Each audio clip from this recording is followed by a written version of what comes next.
The vote was already lost before the first word was spoken. Rhea Holt knew it the moment she stepped through the great bronze doors of the coalition chamber. She could feel it in the way the delegates avoided her eyes, in the way the air smelled faintly of perfume meant to cover the scent of so many alien bodies pressed together.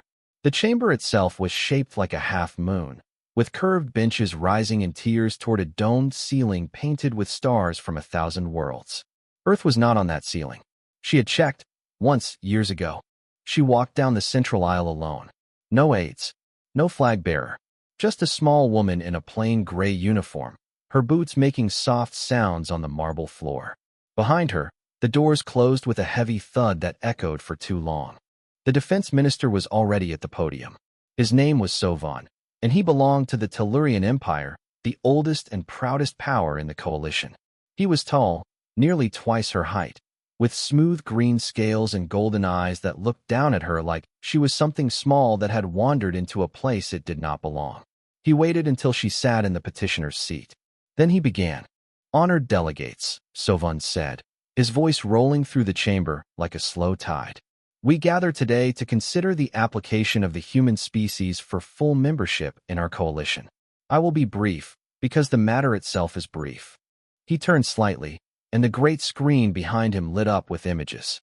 Earth, small cargo ships, a handful of colonies on rocky moons, a military fleet that, when measured against any of the older powers, looked almost like a joke. "These are soft creatures," Sovan said.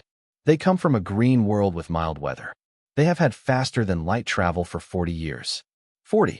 Some of you in this chamber have grandchildren older than their entire space program." A few delegates laughed. Most did not, but they did not stop him either. Rhea kept her face still. She had been warned this would happen. She had practiced her stillness in the mirror of her cabin for 3 nights. Sovan continued. "They are kind, I am told. They are clever, in the way that small mammals are clever. They build pleasant cities, and they sing pleasant songs. But this is not a council of singers. This is a council of powers. And humanity is not a power." He turned back to face her then, and his golden eyes seemed almost sad, in the way a hunter is sad for a wounded thing. "I move that the human application be denied. Let them grow. Let them learn. In 100 years, perhaps, we may speak again." The vote took less than 4 minutes. Rhea watched the lights on the great tally board change from neutral white to red, one after another, until the matter was settled. Denied by a margin so wide it was almost cruel. A few delegates voted in her favor. The Imari, a small bird-like species who knew what it was to be dismissed. The Vaughn, who remembered being young themselves. But it was not enough. It was never going to be enough. The Speaker of the chamber, an old creature with silver fur and tired eyes, looked down at her. "Ambassador Holt, the council has spoken. Do you wish to address us?" She stood. She was so much smaller than the podium that she had to step onto a small block to be seen. She did not look angry. She did not look hurt. She looked, more than anything, like a woman who had just been told something she already knew. "Thank you for hearing us," she said, and her voice was quiet, but it carried. "I have nothing more to say today. I wish you all good fortune." That was it. No speech. No plea. No threat.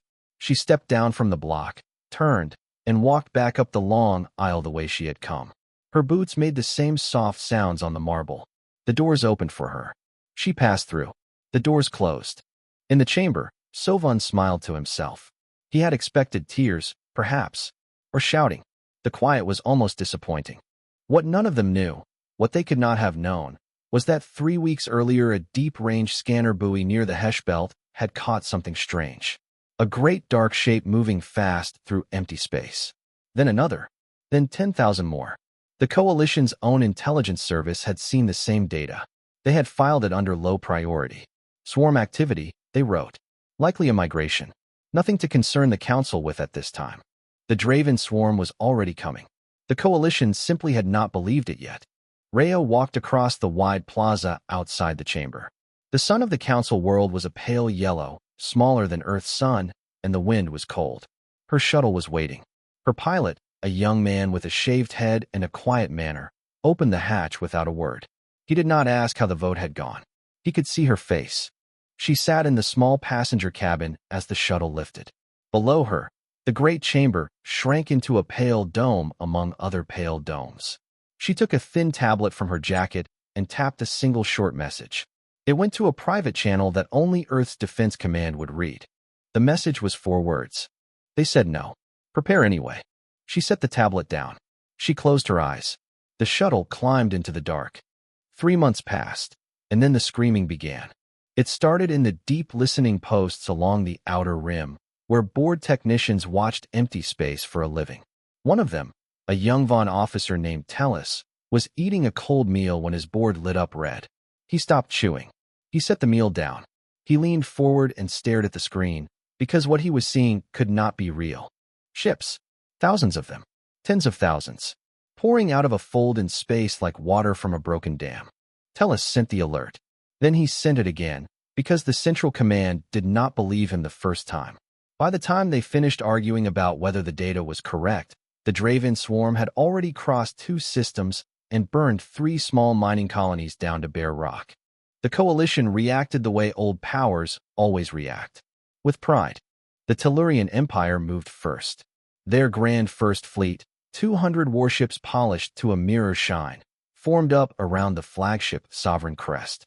The fleet's admiral was a cousin of Sovon himself, a tall green-scaled officer who had never lost a battle, mostly because he had never fought one. He gave a short speech to his crews. He spoke of honor. He spoke of the swift end he would deliver to these vermin from the dark. His officers cheered. The 2 fleets met above a dead world called Usher.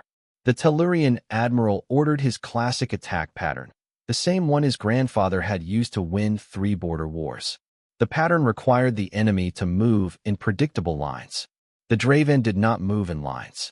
They moved in clouds, in tides, in shapes that had no name.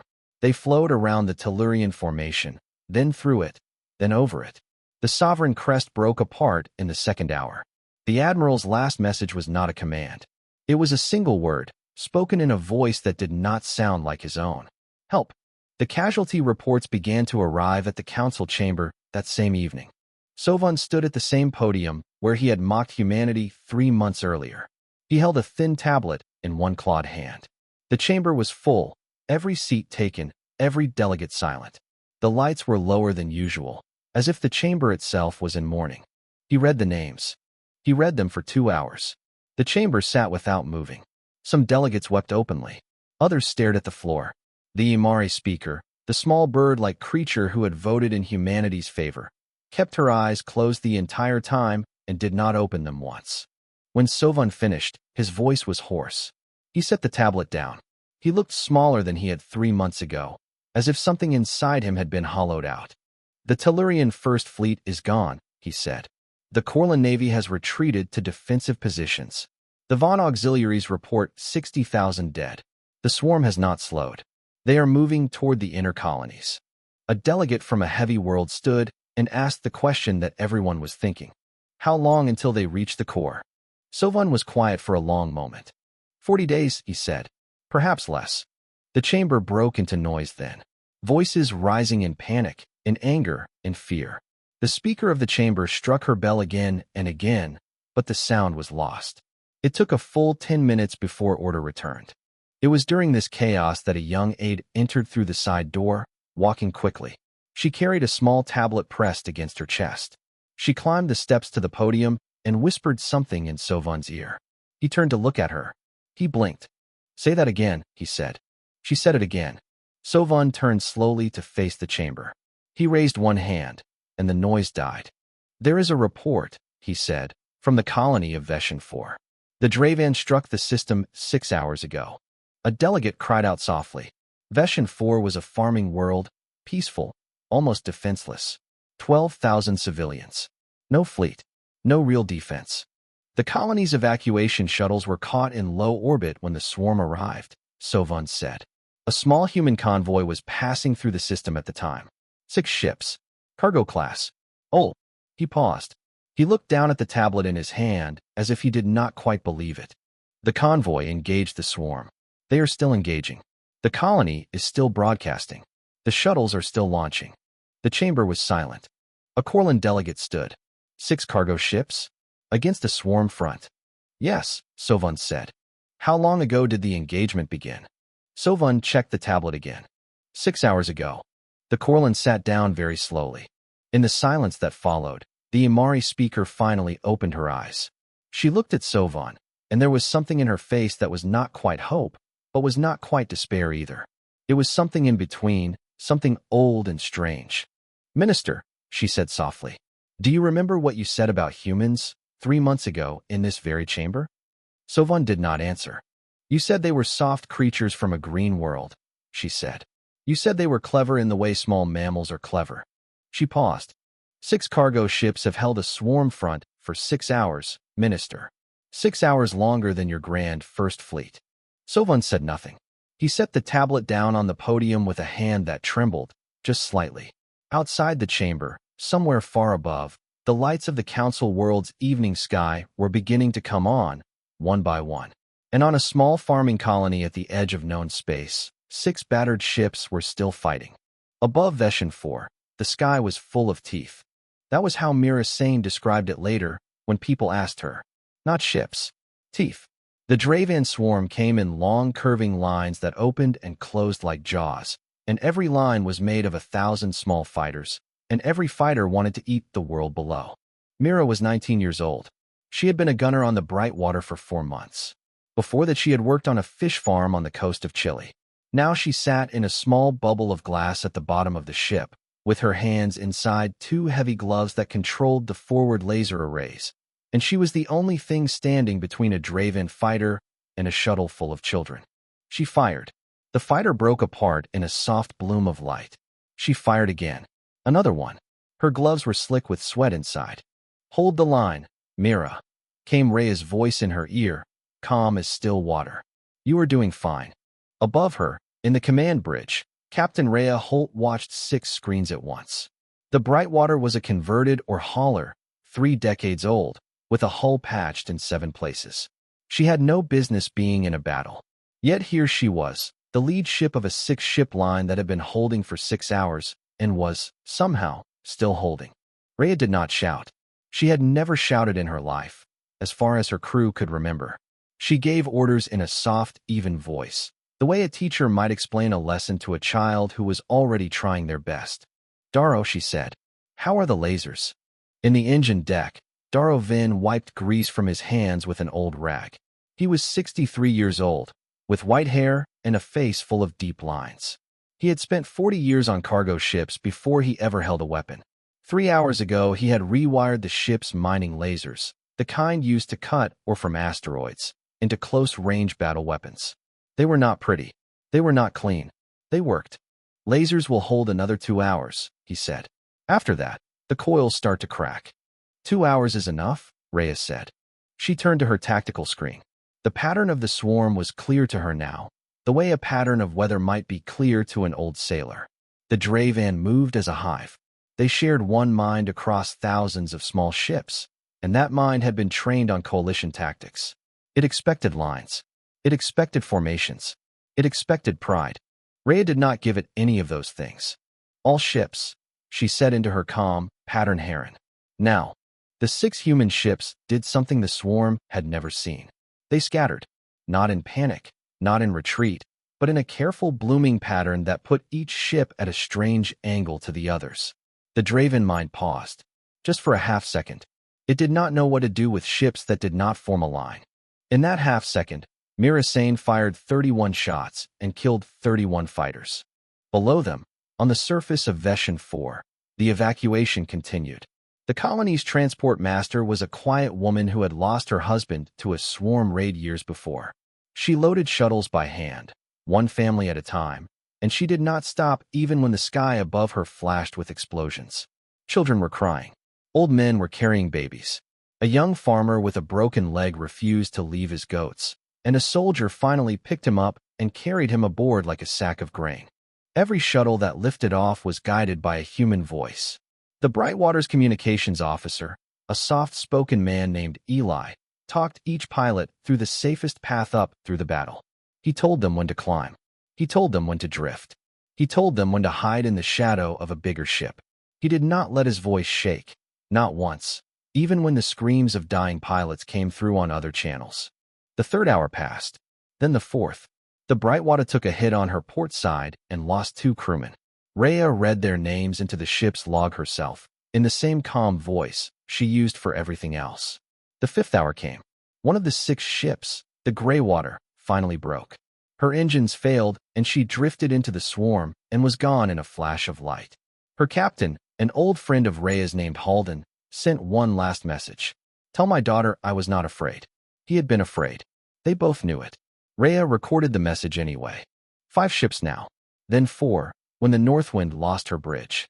Then still 4, somehow, as the remaining crews held together by sheer will and the strange clean focus that comes when there is nothing left to do but the work in front of you. The 6th hour ended. The 7th began. Then, at the edge of the system, new lights appeared. Coalition reinforcements. A Corlin strike group, 200 ships strong, finally arriving from their nearest base. They had moved as fast as their drives could push them. Their commander, a hard-faced veteran with 3 war stripes on his collar, opened a channel to the Brightwater, expecting to coordinate with whatever was left. What he saw on his screen made him forget how to speak. For small cargo ships, half-broken, hulls scarred and burning at the edges, still holding a tight ring around a planet. Around them, the wreckage of thousands of Dravan fighters drifted in slow clouds. Below, the last evacuation shuttle was just clearing the atmosphere. 12,000 civilians. Every one of them alive. The Corlin commander finally found his voice. "Brightwater," he said. "This is Strike Group 11. We have you on our screens. Please confirm your status." Rhea's voice came back, quiet and tired. "We held," she said. "You can take it from here." The numbers were what finally broke them. Not the speeches. Not the news reports. Not even the images of the Brightwater limping home with her hull blackened and her flag still flying. It was the numbers. Cold. Simple. Written in plain digits on a plain screen. The Coalition had always trusted numbers. Numbers did not lie, and numbers did not care about pride. A week after the Battle of Vestan 4, the Coalition's chief military analyst stood before the council with a thin folder in her hands. Her name was Kessa Vorin, and she belonged to the Imari, the small bird-like species who had voted for humanity months ago. She was not a soldier. She was a counter. She had spent her whole life turning the chaos of war into clean rows and columns. She did not enjoy what she was about to do, but she was going to do it anyway. She did not climb to the high podium. She stood on the chamber floor instead, small and quiet, and she spoke without any drama at all. "Honored delegates," she said. "I have been asked to present the casualty review for the first phase of the Dravan War. I will keep it short."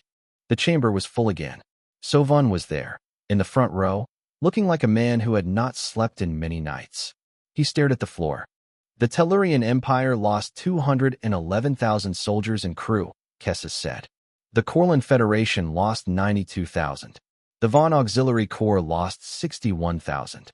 The combined civilian losses across all affected systems are estimated at 430,000. A soft sound moved through the chamber, the sound of many breaths drawn in at once. "Now I will read the human numbers," Kessa said. She paused. She seemed to gather herself. Then she spoke very clearly. "Total human military losses across the same period. 84. The chamber went very still. Total civilian losses in systems where human ships were present. 0. The Corlin delegate was the first to stand. He was a heavy-built creature with a deep voice, and he had lost a son in the war already. He looked at Kessa as if he had not heard her correctly. 0. 0, Kessa said. On Vestan 4, Karth 6, the Hesh trading station, and the moon called Little Rest, every civilian was evacuated alive. Total civilians saved by human action, to date, 18,071. 84 dead, the Corlin said slowly. And 18,000 saved. Yes. By 6 cargo ships. By small human formations operating without fleet support. Yes. The Corlin sat down. He put his face in his great hands. Kessa turned a page in her folder. "I was asked," she said, "to study how this is possible.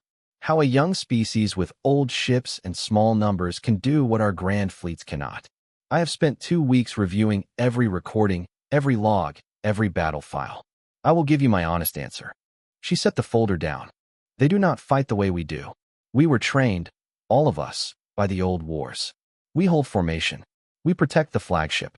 We win by having more ships, more guns, more steel. The humans do not have more of anything, so they do something else.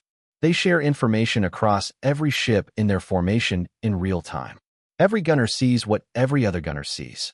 Every captain hears every other captain. They make decisions together, in seconds, the way a flock of birds turns in the sky.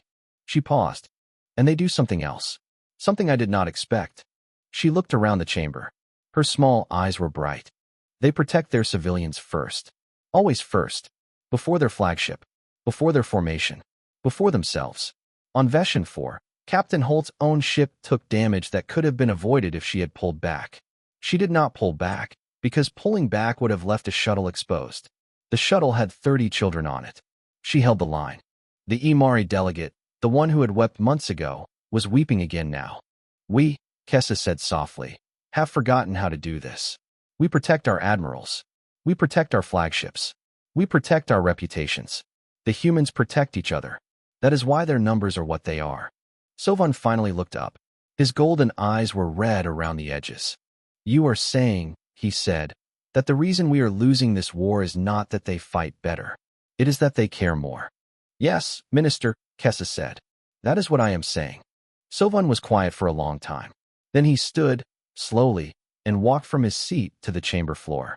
He stood beside the small Imari woman, this tall green-scaled creature who had once mocked humans from a great height. He looked very old. In my speech, he said, 3 months ago, I called them soft. He turned to face the chamber. I was correct. They are soft. They are soft in the way that good bread is soft, in the way that a mother's hand is soft. I confused that softness for weakness. I was a fool. He swallowed. His throat moved. I move that this council formally invite the human ambassador to return, not as a petitioner, as an honored guest. I move that we offer her, and her people, our apology and our request for help. The vote took less than a minute.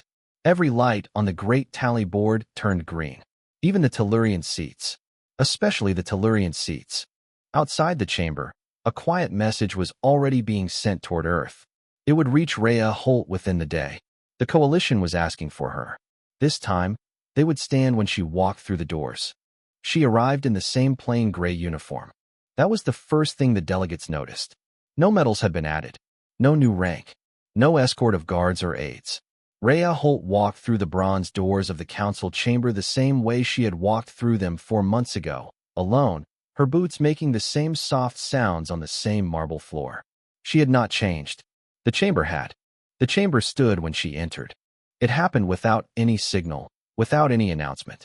The Imari speaker rose first, and then the Corlin delegate, and then the Vaughn, and then row upon row of delegates from every corner of the coalition, until the only ones left sitting were the Tellurians. Sovan rose next. He stood very straight, despite the weariness in his shoulders. The rest of his delegation rose with him. Within seconds the entire chamber was on its feet, and the silence was so complete that Rhea could hear her own breath. She stopped halfway down the aisle. She looked around, and for a moment her face showed something it had not shown before. Surprise, perhaps, or something close to it. Then she walked the rest of the way to the petitioner's seat, except this time the seat had been replaced. A simple wooden chair stood in its place, with a small carved bird on the back. The Imari sigil. The honor was old, given only to allies. Rhea looked at it for a long moment before she sat down. The speaker of the chamber struck her bell once. The council recognizes Captain Rhea Holt of Earth, she said, and welcomes her with gratitude. Sovan stepped forward. He carried no notes. He had practiced what he wanted to say so many times that he no longer needed them. Captain Holt, he said. His voice was quieter than it had been the first time. 4 months ago, in this chamber, I spoke about your people. I said things that were wrong. I said them with confidence, and I said them with cruelty, and I said them in front of the entire coalition. I cannot take those words back. They were said. They are part of the record. But I can stand here now and say that I was wrong. I was wrong about what makes a species strong. I was wrong about what makes a species worthy. I was wrong about you, and I am sorry. He bowed. It was a deep bow, the kind a Tellurian gives only to elders of his own house. The chamber drew in its breath as one. Rhea watched him. Her face did not change. Sovan straightened.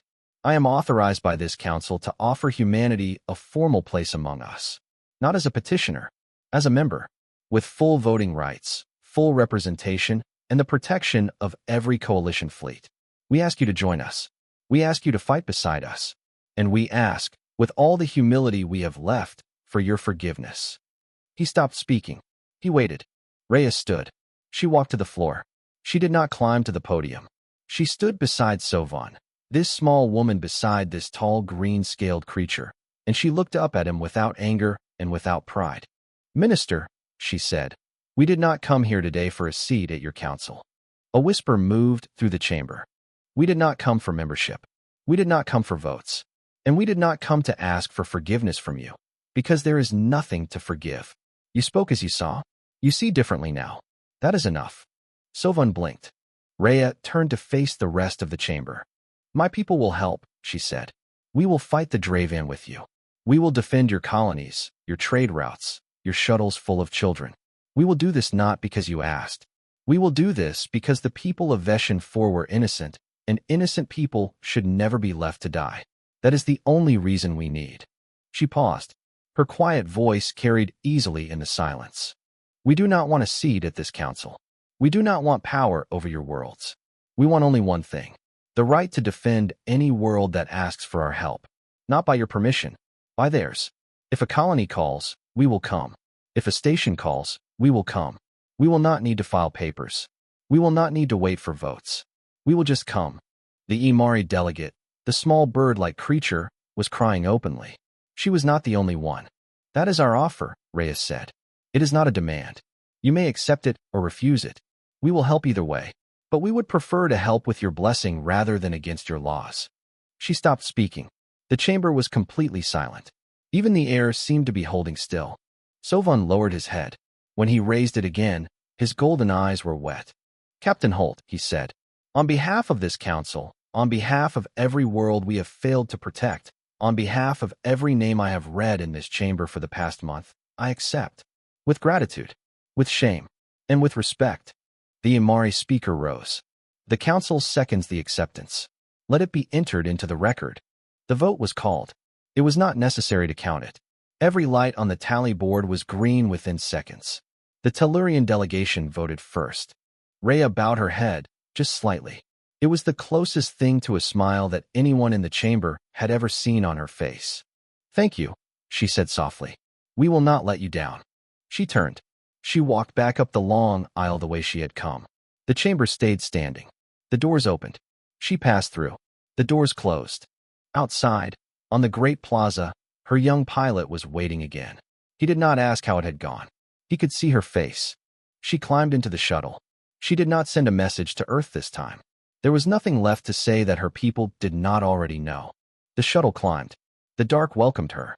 A year of war is a long thing to carry. It is longer when you carry it on a small ship with old engines and a crew of 41. Longer still when every week brings a new call for help from a world you have never seen, populated by people who do not look like you, speaking languages you do not understand. The Brightwater carried that year well. By the end of it, her hull had been patched twice more, her engines rebuilt once, and her name had become something the older species spoke with a quiet kind of awe. "Send for the humans." That was the phrase that spread, slowly, then quickly, then everywhere. From the trade stations of the Outer Belt to the great cities of the Corlin Core.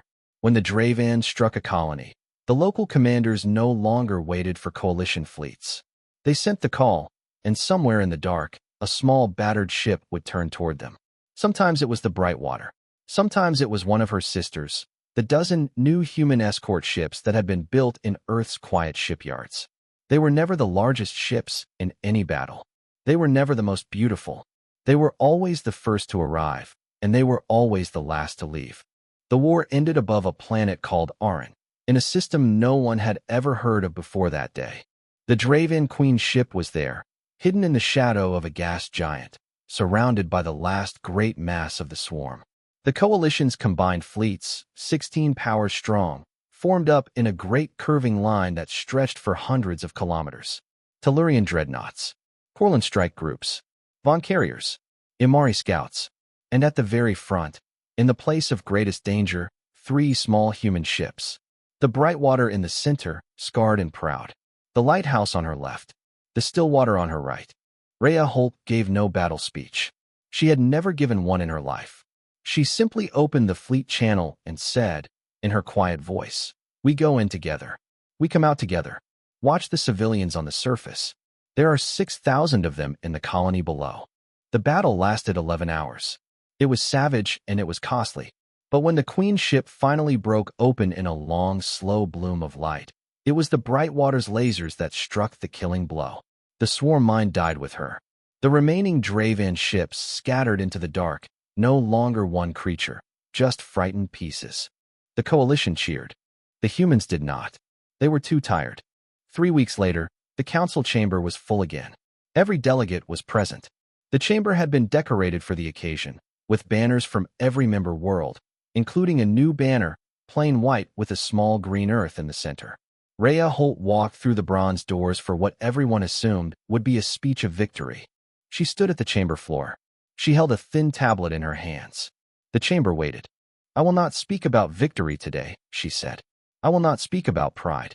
I will not speak about what humanity has done, because what we did was what anyone with hearts in their chests would have done. I came here to read names." She lifted the tablet. "These are the human dead of this war. 412 names.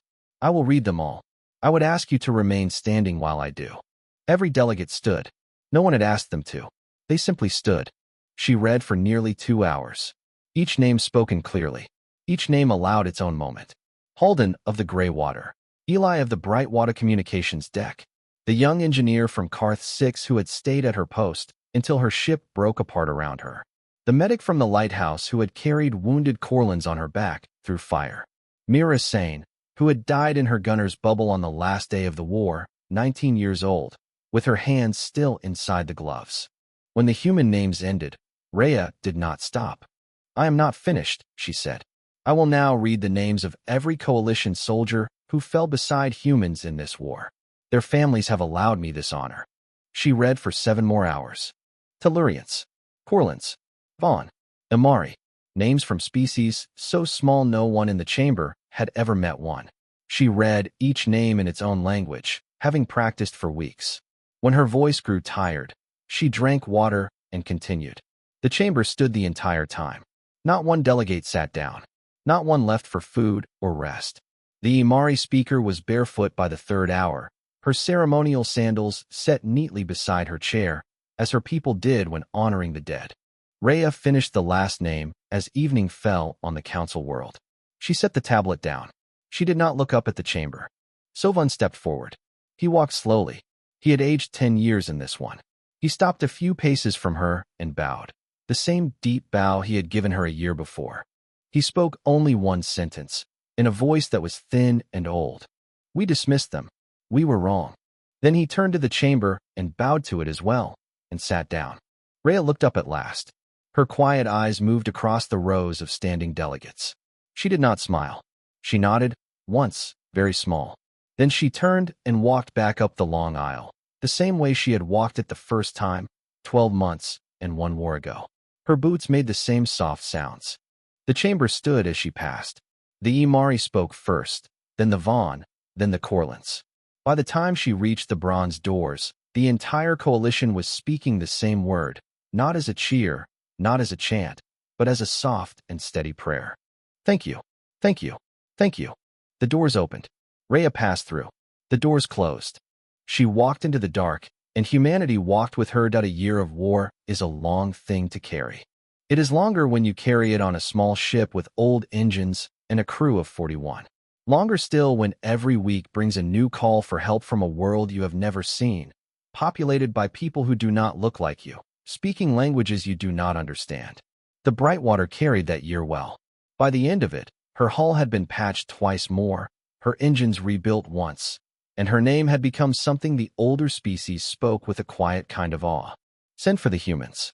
That was the phrase that spread, slowly, then quickly, then everywhere. From the trade stations of the outer belt to the great cities of the Corlin Core. When the Draven struck a colony, the local commanders no longer waited for coalition fleets. They sent the call, and somewhere in the dark, a small battered ship would turn toward them. Sometimes it was the Brightwater. Sometimes it was one of her sisters, the dozen new human escort ships that had been built in Earth's quiet shipyards. They were never the largest ships in any battle. They were never the most beautiful. They were always the first to arrive, and they were always the last to leave.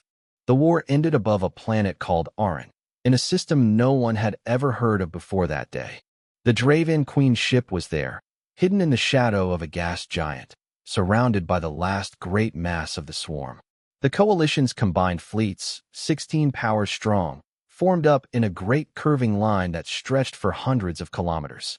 Tellurian dreadnoughts, Corlin strike groups, Von carriers, Imari scouts, and at the very front, in the place of greatest danger, 3 small human ships. The Brightwater in the center, scarred and proud. The lighthouse on her left. The Stillwater on her right. Rhea Holt gave no battle speech. She had never given one in her life. She simply opened the fleet channel and said, in her quiet voice, "We go in together. We come out together. Watch the civilians on the surface. There are 6,000 of them in the colony below." The battle lasted 11 hours. It was savage and it was costly. But when the Queen ship finally broke open in a long, slow bloom of light, it was the Brightwater's lasers that struck the killing blow. The swarm mine died with her. The remaining Draven ships scattered into the dark, no longer one creature, just frightened pieces. The Coalition cheered. The humans did not. They were too tired. 3 weeks later, the council chamber was full again. Every delegate was present. The chamber had been decorated for the occasion, with banners from every member world, including a new banner, plain white with a small green earth in the center. Rhea Holt walked through the bronze doors for what everyone assumed would be a speech of victory. She stood at the chamber floor. She held a thin tablet in her hands. The chamber waited. "I will not speak about victory today," she said. "I will not speak about pride. I will not speak about what humanity has done, because what we did was what anyone with hearts in their chests would have done. I came here to read names." She lifted the tablet. "These are the human dead of this war. 412 names. I will read them all. I would ask you to remain standing while I do." Every delegate stood. No one had asked them to. They simply stood. She read for nearly 2 hours. Each name spoken clearly. Each name allowed its own moment. Halden of the Greywater. Eli of the Brightwater Communications deck. The young engineer from Karth 6 who had stayed at her post until her ship broke apart around her. The medic from the lighthouse who had carried wounded Corlins on her back through fire. Mira Sane, who had died in her gunner's bubble on the last day of the war, 19 years old, with her hands still inside the gloves. When the human names ended, Rhea did not stop. "I am not finished," she said. "I will now read the names of every Coalition soldier who fell beside humans in this war. Their families have allowed me this honor." She read for 7 more hours. Tellurians, Corlins, Vaughn, Imari, names from species so small no one in the chamber had ever met one. She read each name in its own language, having practiced for weeks. When her voice grew tired, she drank water and continued. The chamber stood the entire time. Not one delegate sat down. Not one left for food or rest. The Imari speaker was barefoot by the 3rd hour, her ceremonial sandals set neatly beside her chair, as her people did when honoring the dead. Rhea finished the last name as evening fell on the council world. She set the tablet down. She did not look up at the chamber. Sovun stepped forward. He walked slowly. He had aged 10 years in this one. He stopped a few paces from her and bowed, the same deep bow he had given her a year before. He spoke only one sentence, in a voice that was thin and old. "We dismissed them. We were wrong." Then he turned to the chamber and bowed to it as well, and sat down. Rhea looked up at last. Her quiet eyes moved across the rows of standing delegates. She did not smile. She nodded, once, very small. Then she turned and walked back up the long aisle, the same way she had walked it the first time, 12 months and 1 war ago. Her boots made the same soft sounds. The chamber stood as she passed. The Imari spoke first, then the Vaughn, then the Corlins. By the time she reached the bronze doors, the entire coalition was speaking the same word, not as a cheer, not as a chant, but as a soft and steady prayer. "Thank you, thank you, thank you." The doors opened. Rhea passed through. The doors closed. She walked into the dark, and humanity walked with her.